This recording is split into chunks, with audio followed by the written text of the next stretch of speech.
Subscribe now and press the bell icon. Never miss an update. एक समय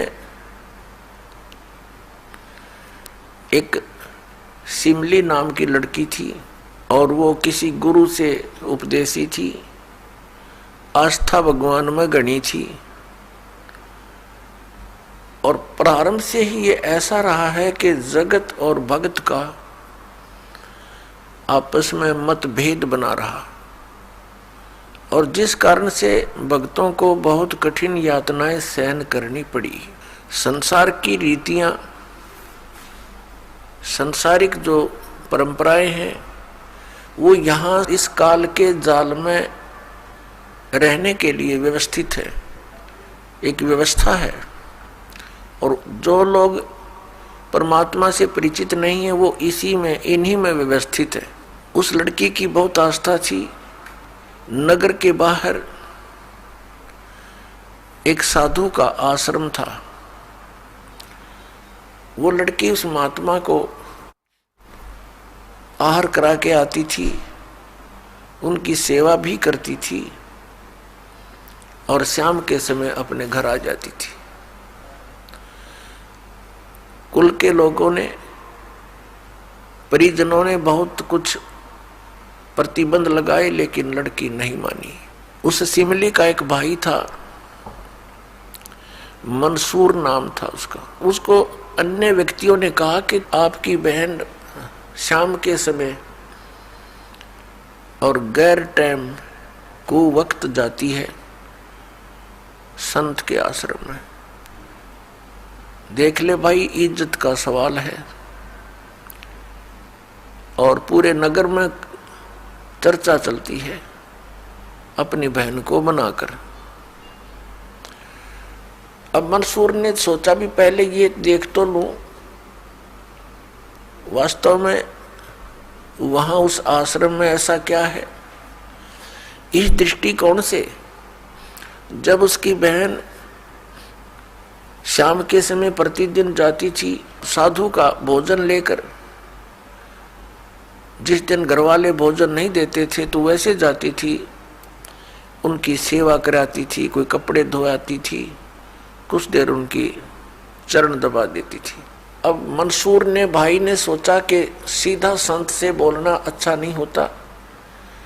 साधु संत बड़े सहनशील होते हैं और सिद्धि युक्त होते हैं। अपराध के विषय में कुछ उठपटांग कहना हानिकारक हो सकता है। उसने क्या किया कि आश्रम के बाहर खड़ा हो गया और जैसी भी कच्ची पक्की कोई द्वार थी उसके अंदर कोई सुराख था। उस सुराख से वो देखने लगा। छोटा सा आश्रम था, को 100 गज का होगा, गणित 150 गज का, और उसमें एक झोंपड़ी डली हुई थी। संत जी बाहर बैठे थे, गर्मियों के दिन थे, चंद्रमा की रोशनी थी। तो उसने देखा कि लड़की ने जाके भोजन कराया महात्मा को, फिर बर्तन साफ किए, 1-2 कपड़ा धोआ, फिर महाराज जी के चरणों को दबाने लगी, सेवा करने लगी। तो क्या हुआ कि ऐसे उस महात्मा ने हाथ किया, आकाश से एक अमृत का प्याला आया। संत ने पिया, आधा उस बेटी को दिया। संत ने कहा कि बेटी, इसमें से थोड़ा सा एक नालायक व्यक्ति खड़ा है, उसके भी मार दे एक छींट। इस सुराख के अंदर से जा और उसके भी लगा दे, थोड़ी सी कल्याण हो जा। एक नालायक व्यक्ति खड़ा है। अब उसने जाकर के, लड़की ने आदेश पालन करना था, सुराख में ऐसे कर दिया। उसने देखा कौन है, कैसे है, तो उसके भी जीभ पर वो थोड़ा सा अमृत की छींट लगी। एकदम उसके हृदय में एक विशेष प्रेरणा हुई कि मैं बहुत पापी हूँ, मैं नीच हूँ, और ऐसे पाक साफ महापुरुष के विषय में मेरे मन में दोष आया। रोता हुआ आश्रम के अंदर प्रवेश हुआ और कहा, महाराज मुझ पापी का भी उद्धार हो सकता है। मैंने आपके बारे में बहुत गलत सोचा। उस संत ने कहा, बेटा जब तक बोध नहीं होता, ज्ञान नहीं होता, तब तक प्राणी के ऐसे अपराध अक्षमा करने योग्य होते हैं। और बेटा कोई जानबूझ कर करोगे, दीक्षा उपदेश लेने के बाद आपके मन में ऐसा संत के गुरु के प्रति दोष आता है तो फिर आप पाप के भागी भारी बन जाओगे। काफी देर सत्संग सुनाया। प्रतिदिन वो भक्त अपनी बहन के साथ दिल्ली आने लग गया। खूब सत्संग सुना, दोनों बहन भाई मिलकर सेवा करते थे। फिर क्या हुआ कि उसके हृदय में एक ऐसी प्रेरणा हुई, अनल हक। उस संत ने उसको एक मंत्र दे दिया, अनल हक, कि इसका जाप किया कर। अपने आत्माओं पिछले पुण्यकर्मी प्राणी ही परमात्मा की खोज में लगते हैं।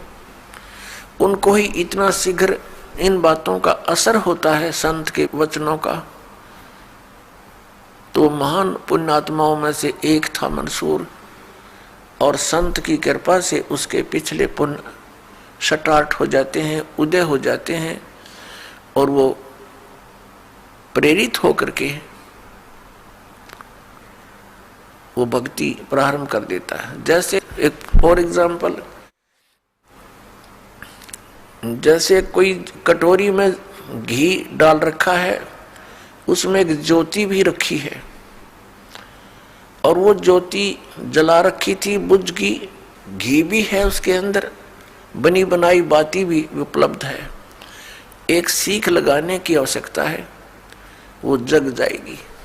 तो जितने भी पुण्यकर्मी प्राणी हैं, जो भी साधु संत महापुरुषों के प्रवचन सुनते हैं, किसी भी संत के, चाहे उसने भक्ति मार्ग का कति ज्ञान नहीं, लेकिन भगवान की महिमा तो वो भी सुना ही देते हैं। तो उससे क्या होता है कि वह ज्योत जग जाती है। अब वह ज्योत तक जगगी, जब तक पूर्व जन्म का उसके अंदर घी है यानी पुण्य है, तो वो जगेगी, प्रेरणा बनी रहेगी भगवान के पाने की। यदि आगे उसमें विधि घी उसके पास नहीं है डालने के लिए, तो वो ज्योति भी जल जाएगी और घी भी समाप्त हो जाएगा, और सारा कटोरा व कटोरी काली हो जाएगी।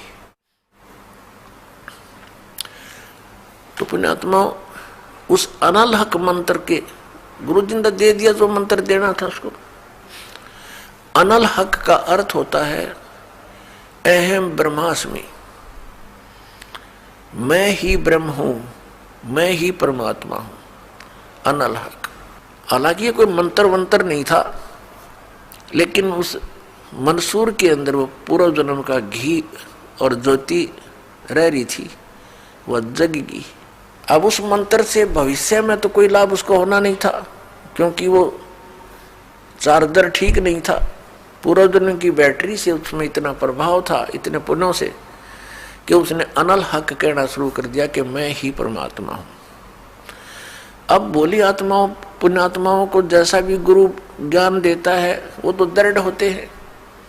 गुरु जी ने 2 दूना 6 कह दिया तो वो 6 ही बोलते रहेंगे। घर वाला कहेगा, कोई उसको बताना चाहेगा, वो नहीं मानेगा, कहता नहीं मेरे गुरु जी ने ऐसे ही बोला।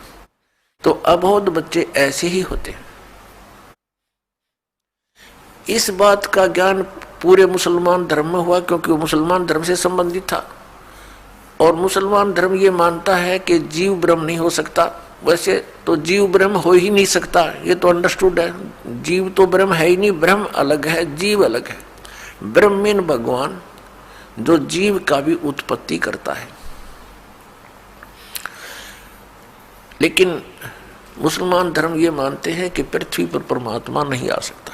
वह तो 7वें आसमान में रहता है, 7वें स्वर्ग में। और कोई ये कहता है कि पृथ्वी पर परमात्मा है, वो दंड का अधिकारी है, वो भ्रमित कर रहा है, मुसलमान धर्म के विधान को बिगाड़ रहा है। इस कारण से मंसूर को बहुत बार समझाया, राजा तक बात गई,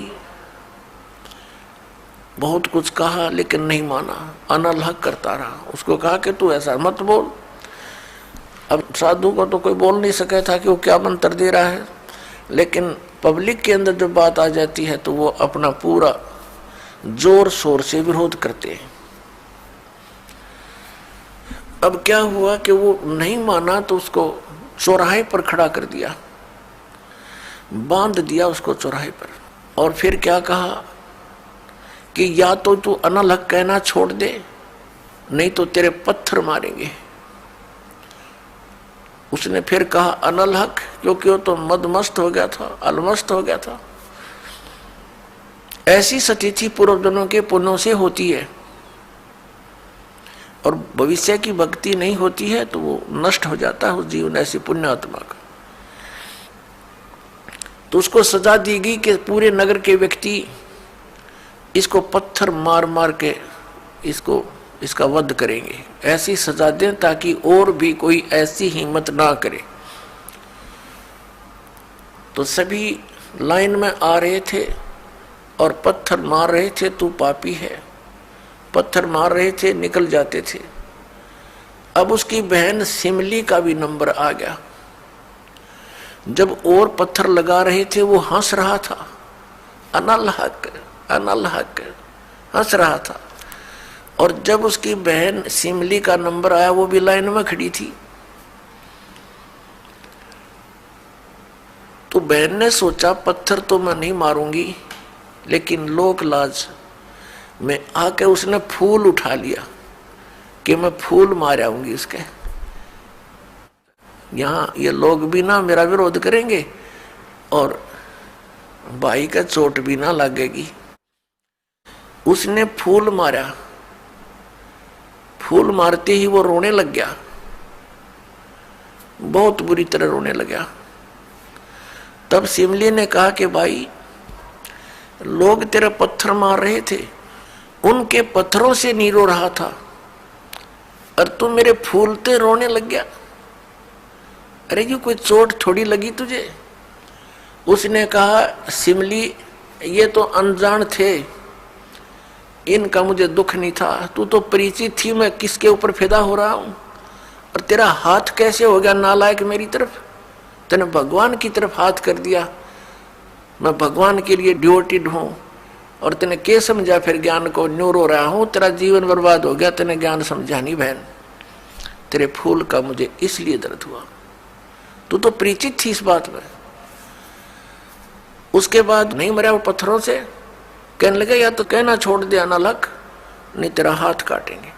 उसने कहा अनल हक, हाथ काट दिया। फिर कहा दूसरा हाथ काटेंगे या बंद कर दे, अनल हक। तेरी गर्दन काटेंगे, बंद कर दे, अनल हक, काट दिया। अब उसको गाड़ा नहीं, मुसलमान धर्म में नीचे दफनाते हैं जमीन में, उसको सवा कर दिया काफिर समझकर कि काफिर जलाए जाते हैं, उनकी सोच है। और उस राख को जल में फेंक दिया कि इसका नामो निशान मिट जाए दरिया में। कहते हैं वो राख भी, ऐस भी, वो बबूत भी अनल हक अनल हक अनल हक करती जा रही है। और 1000 मंसूर बनकर गलियों में घूम रहे हैं। सबने दरवाजे बंद कर लिए, टट्टी पेशाब निकल गया, लोगों का घबरा गया, ये क्या हो गया, भगवान का भगत था, ऐसा हो कर दिया इसके साथ। तो पुण्यात्माओं, अब ये ज्ञान है, तत्व ज्ञान है, इसको बहुत गहराई से समझना है। इससे कई कंसेप्ट क्लियर होंगे। अब प्रसंग तो चला है कि जिस परमात्मा के पाने के लिए और जिस लोक में जाने के लिए महापुरुषों ने ऐसी कुर्बानियां दी, तो कैसा है वो भगवान, कैसा होगा वो देश, ये अंडरस्टूड है। दूसरी बात ये है इसके अंदर कि कोई ये सोचे कि अनल हक मंत्र से उसमें या शक्ति आ गई थी, नहीं। उस अनल हक मंत्र के जाप करने वाला पूरा गांव था, नगर था, आसपास के और भी बहुत लोग थे जो वैसे उपदेशी थे, आसपास के बहुत से उनके शिष्य थे, लेकिन वो गुप्त रखते थे, सामने किसी को बताते नहीं थे, लोक लाज के कारण। तो कहने का भाव ये है कि उस एक मंसूर के अंदर ये क्यों काम कर गया और सिमली में नहीं किया उसने। ये पिछले ही पुण्य से होते हैं पूर्ण हंस मुराद, ये पूर्व जन्म के संस्कार थे, उस मंत्र का इसमें कोई योगदान नहीं था। अब प्रसंग जो चल रहा है उसी पर हम थोड़ा सा डिस्कस करते हैं कि जिस परमात्मा के लिए इतनी कुछ कुर्बानियां संत महात्माओं ने की, तो वो कैसा है भगवान, ये तो अंडरस्टूड है कि वो कितना सुखदायी होगा, और वहां जाने के बाद प्राणी को कैसा सुख होगा। उसके लिए हम फिर कौन सी विधि अपनावें, कौन से ग्रंथ को सत्य माने, किस गुरु की बात पर विश्वास करें।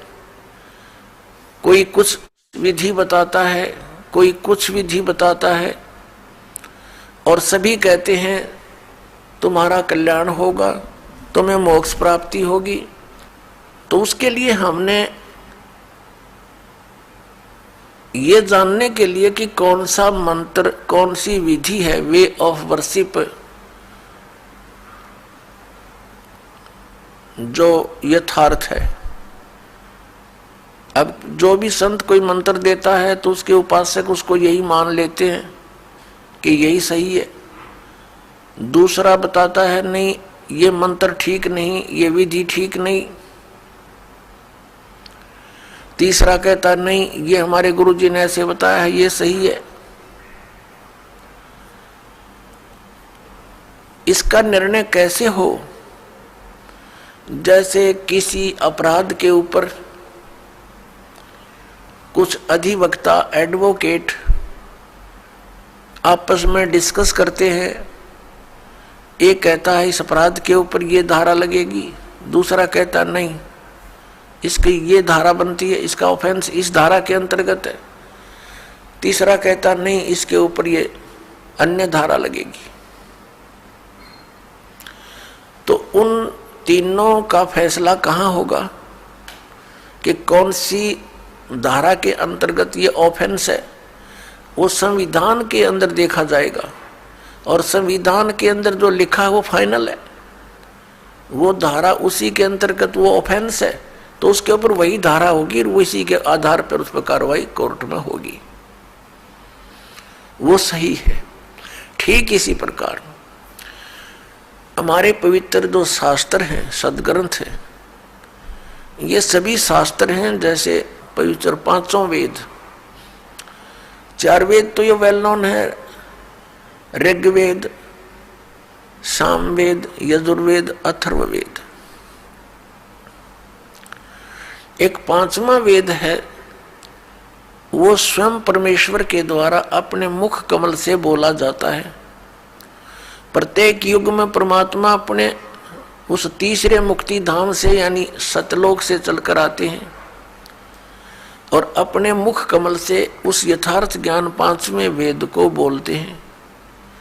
वो लिपिबद्ध कर लिया जाता है, वो पांचवा वेद होता है, वो कबीर वाणी है, वो परमेश्वर के मुख कमल से निकली सच्चिदानंद घन ब्रह्म की वाणी है।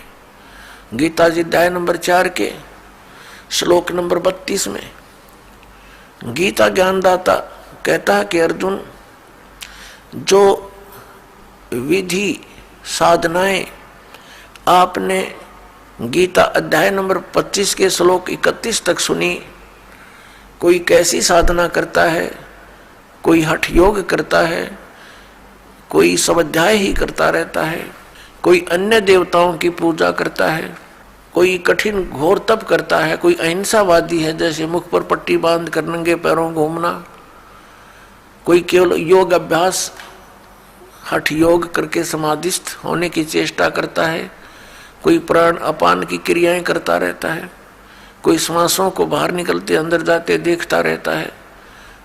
इस प्रकार से सभी साधक अपनी अपनी साधनाओं को वो पाप नाश करने वाली जानते हैं, मोक्षदायक मानते हैं।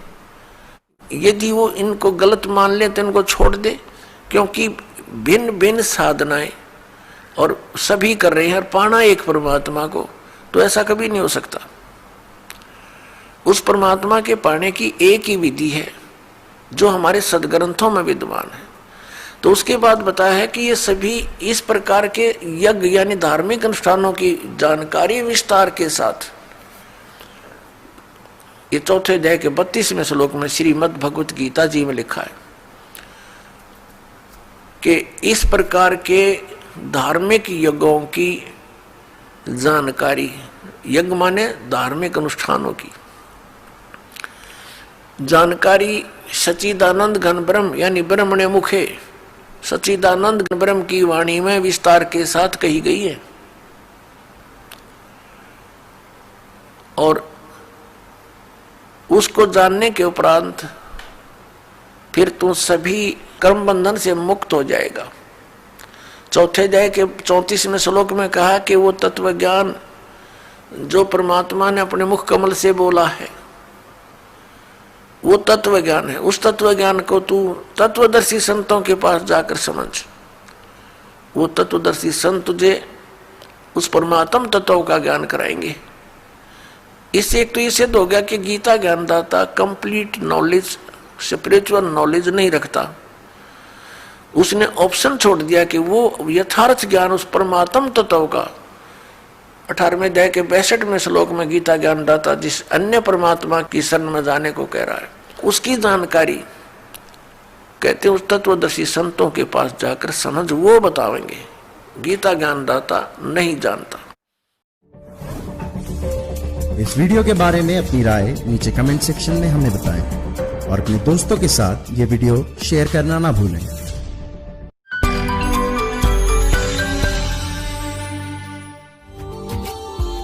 Subscribe now and press the bell icon.